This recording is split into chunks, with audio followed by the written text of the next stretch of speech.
Sorry guys that my review is late for this week.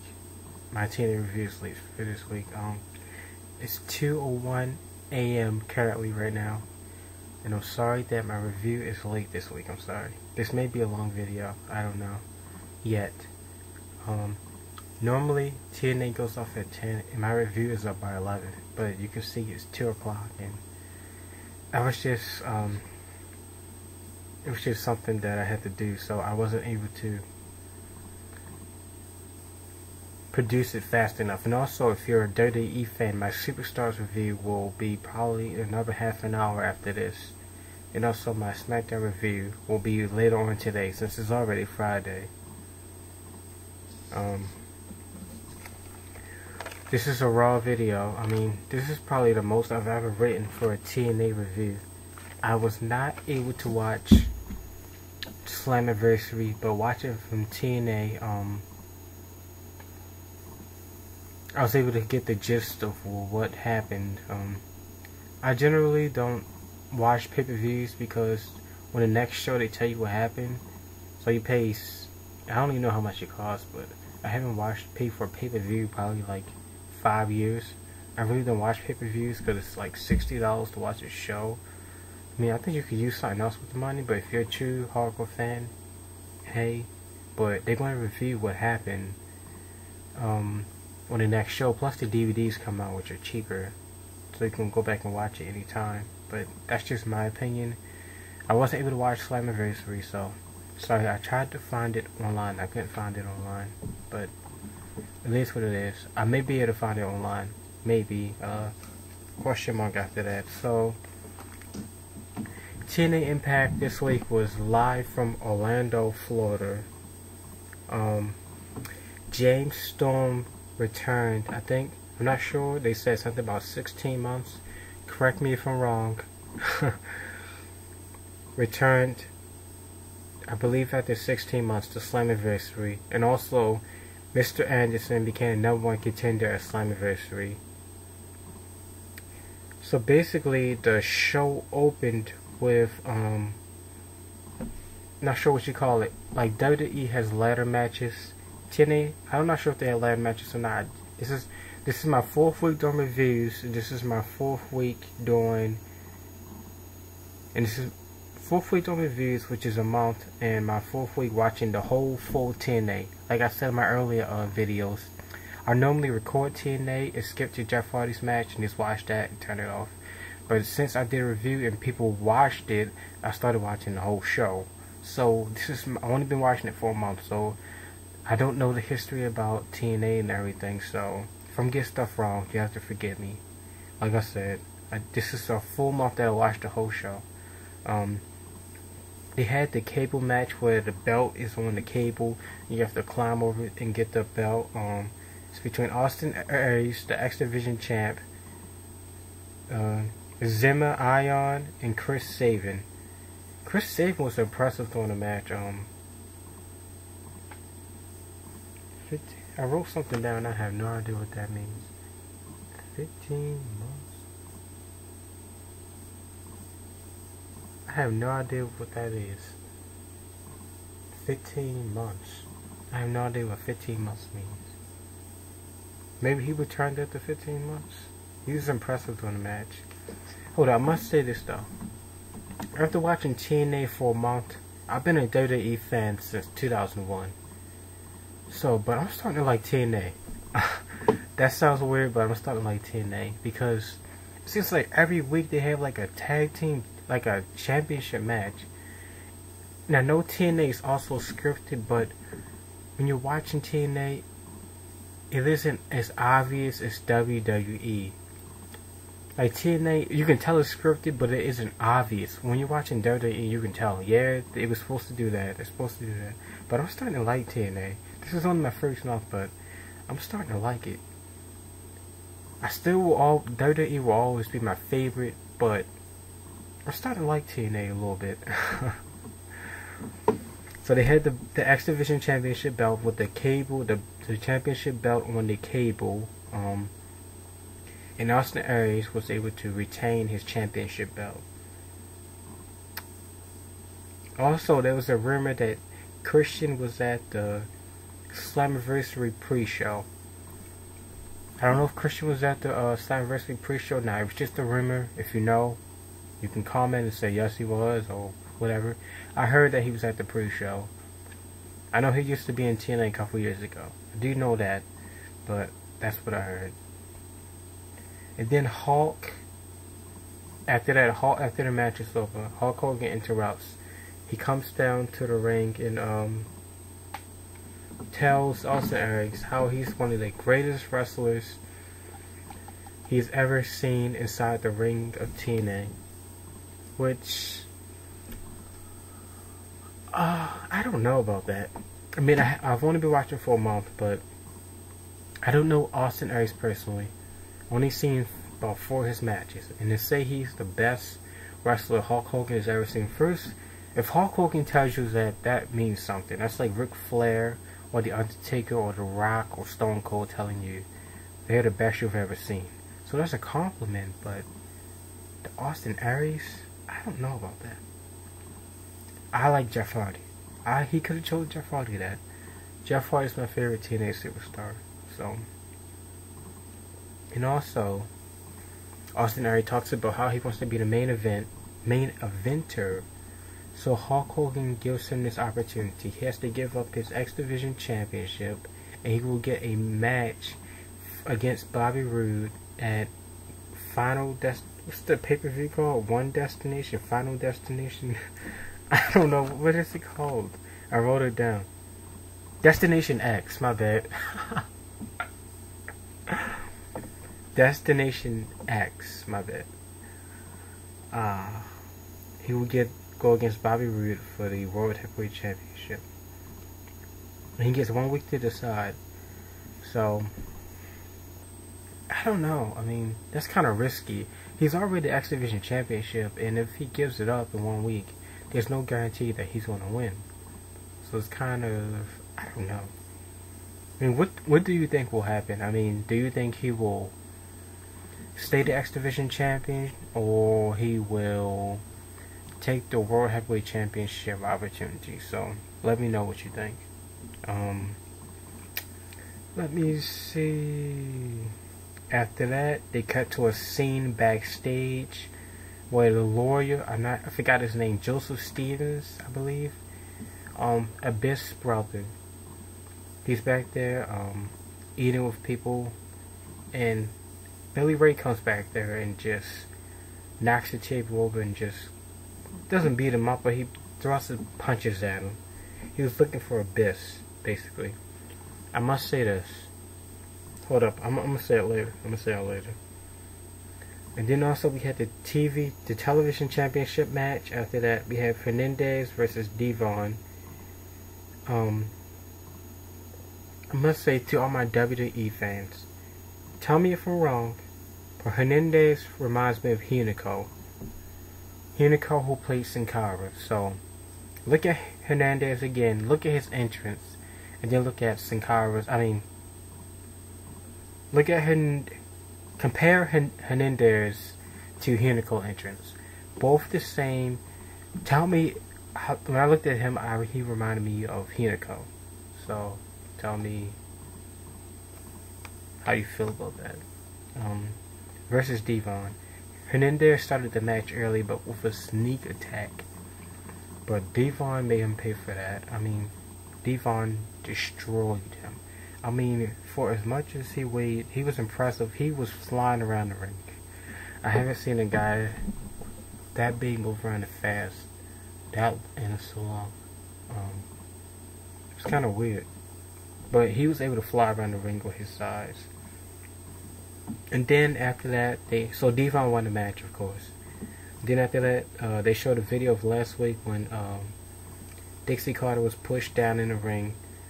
I know this is off topic, but I don't know how people will respond to this. But take all the racialness aside. Her husband looks like George Zimmerman. Now, people have their mixed feelings about that. This is about wrestling, but I noticed it last week and I didn't say that on the last review. But this week, after watching the video, he looks like George Zimmerman, 100-pound, like with 100 pounds added on. Look at the video again, and then look at a picture of George Zimmerman. Tell me they do not look alike. It was kind of freaked me out a little bit. He looks like George Zimmerman. It's kind of weird. I don't want to start anything, any racial anything. I just had to throw it out there. He looks like George Zimmerman to me. Look at the clip when Dixie is pushed out in the ring, then AJ comes running out to help her, and then her husband punches AJ in the face. He looks like George Zimmerman to me. Okay, moving on. They showed a video after that of Bobby Roode arriving, and then arriving to the arena that happened earlier today. And it was a gauntlet bound for glory match. This is like almost one of the main events of the day. It was AJ Styles and Hardy. So I'm thinking Hardy's going to win. No. Hardy was eliminated first. I will say that, which surprised me. Then we had RVD in there.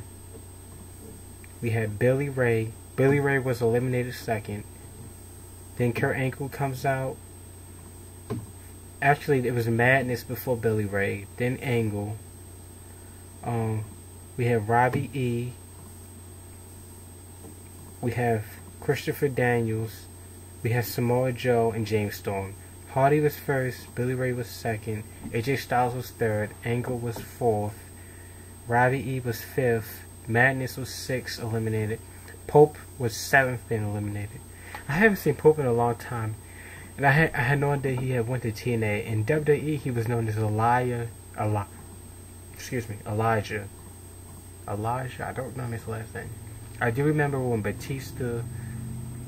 They had a match, and Batista. What did he do? He powerbombed him. Yeah, he gave him power. No, he speared him. He jumped off the ropes and speared him. And after that, I haven't ever heard from him again. But he's on TNA now.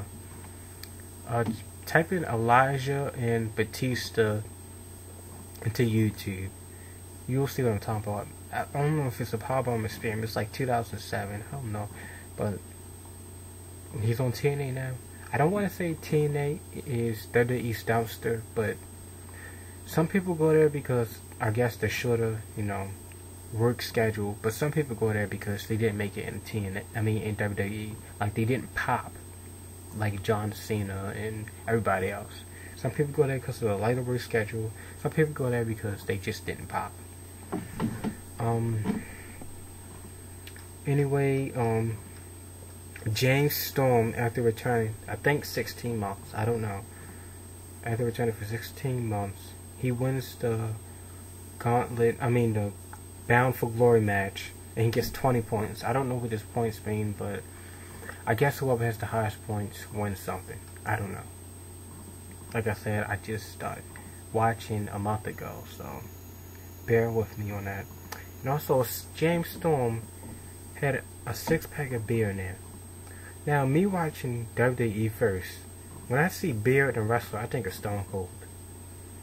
Now, I'm not saying who copied off of who, TNA or WWE, but James Storm and beer, James Storm in a 6-pack of beer, he only drank one. He didn't, splash them like Stone Cold does. And then also, Abyss. Abyss reminds me of Kane. And the way Sting appears out of the dark reminds me of The Undertaker. Now, I'm not saying who copied off of who. I'm just saying Abyss reminds me of Kane, Sting reminds me of The Undertaker, and James Storm reminds me of Stone Cold. Now, that's all I'm going to say. It seems like AJ Styles is like the John Cena of TNA. Almost. For all my WWE fans, you know what I'm talking about. Anyways, we have a video of Bobby Roode backstage basically saying that he's not scared of James Storm. And then we have once again AJ backstage, Angle and Angle and AJ backstage, AJ Styles in the locker room, and Angle just wanted to know what was going on. Then there was a knockout contest match between Madison and Tess Maker. I think that's her name. Tess. Last week I botched her name so bad. Tess Maker. Miss Tessmaker. Yeah, Miss Tessmaker. Tessmaker.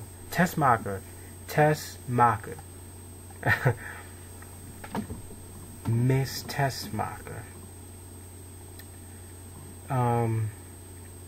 Madison versus Miss Tessmaker. Miss Tessmaker won. She defeated Gail Kim at Slammiversary. Gail Kim was, I know she was the longest champion. She used to be in WWE. I do know that. Don't want this video to be too long, so try to hurry up.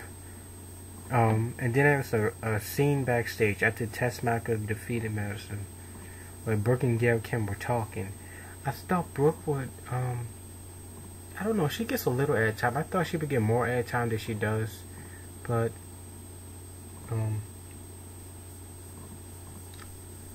it is what it is. And I'd like to see, I would like to see Brooke Hogan in a match. I know not the only one. I mean, your father is Hulk Hogan. I mean, does she have some of the Hulkster's blood in her? Why doesn't, I mean, I know she's in an executive position right now, office position, but put her in like a match with all the other TNA women superstars. I mean, I just want to see if she can fight. I know not the only one. I know I'm not the only one. So basically, Gail tries to boss Brooke around, basically in the backstage video. And she tells Gail Kim that next week she would not be a part of the open fight night match, where next week there will be open fight night live 8 p.m. on Spike TV. Like it is every Thursday for the past 3 weeks that they've been live at 8 o'clock. And basically tells her that Brooke tells Gail that she decides when she gets her rematch. She has a rematch clause in her contract, so who knows when Gail will get that rematch clause, because she kind of made Brooke mad. So we'll have to see. I really want to see what happens next week at the open fight night. Then after that we had Bobby Roode versus Mr. Anderson. It was a good match. Could have been longer, but Bobby Roode pulls off the win for the TNA World Heavyweight Championship. That's why I like TNA, because they have a tag team title match every week. And also next week, like I said, there will be open fight night, and also there will be a gut check, another gut check. There was a gut check 2 weeks ago, and Taz got a little bit physical with the guy. Well, a little bit mouthy, but it is what it is. Dixie. Then he also showed a video after that with Dixie and AJ Styles backstage. And next week we're going to find out what's been going on for the past month that I've been watching. The show tries to make it seem like they've been having an affair or something, but next week it's going to turn out to be something simple, like, I don't know, it's not an affair, but the storyline has been dragging on, and I can just tell. I've seen the same storyline in WWE before. It's going to be something so simple. We're going to be like, why did they drag this out for a month? They try to make it seem like she was having an affair with AJ, which I don't think so. It's going to be something simple that was going on between them, like they were helping each other or something. I don't know. I don't see an affair. It's just a storyline. It's going to be something simple next week, not an affair. That's my prediction. And also, Sting was the first inductee into the TNA Hall of Fame. And he was in the middle of the ring talking about how great it is to be inducted into the TNA Hall of Fame. And these 3 masked men come out and attack him out of nowhere. I have no idea who they are, but they attacked him, the show went off the air. That was it. So that's my TNA review for 6/14/2012, Thursday, June 14, 2012. Even though it's been uploaded on the 15th because it's kind of late, kind of got busy and something. For all my WWE fans, my Superstars review will be after this. My SmackDown review will be later on tonight. And if you missed Raw for this Monday, 3 hours, check that out on my channel. And also Raw coming up for this Monday, check that out on my channel. All the videos on my channel, you have to check them out. Like I say every video, if you like this video, you can like it. If you dislike this video, you can dislike it. Leave me comments about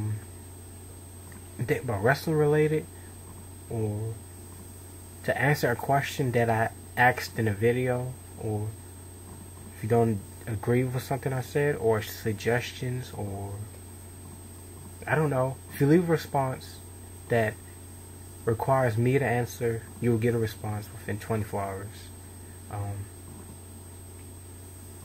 Check out my channel and make sure you subscribe.